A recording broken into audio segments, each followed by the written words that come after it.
We have a compost, recycling, and garbage. We don't really do compost as much. Everything gets recycled and composted. Guess what? BC puts less solid waste in the landfill than any other province in Canada, except for Nova Scotia. That's according to a report from Van City.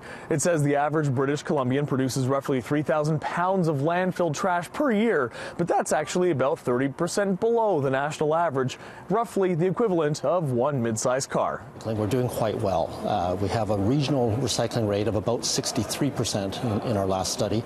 That compares favorably with most of the other places in the world. That would put us in the top 10 of metropolitan areas. The areas that we would most need to focus on would be construction and demolition waste and organics, which are still a significant portion of what we end up disposing of every year. Andrew, today I brought my car with me here.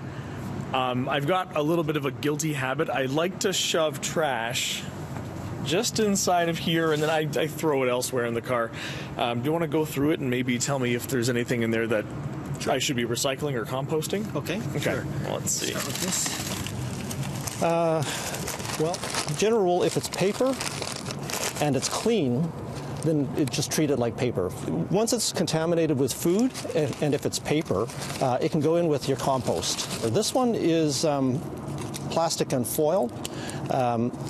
If you're living in a single-family home, this is something that can go into your blue box. This is something that I've never quite been sure of. The plastic bag. Oh, that's green beans. Oh. Okay, the green beans obviously would be a composting. But the bag? Film plastics are, again, if you're in a single-family home, there's the program run by Recycle BC does accept film plastics. A report just came out that said that about 25% of what we're throwing out locally was food waste. Do you find a lot of your food that you could have eaten is going into disposal? Sometimes, yeah. Now that you mention that, I threw away probably one of those plastic packs of lettuce. And we really encourage people to think about planning what you need for the week, making sure you use up your leftovers. We love leftovers. We don't want to throw out those leftovers. And really think about how you keep your food fresh. Denise says best before dates are different from expiry dates. If food says best before on the package but still looks and smells good, it's probably still good. In Vancouver, David Zura, City News.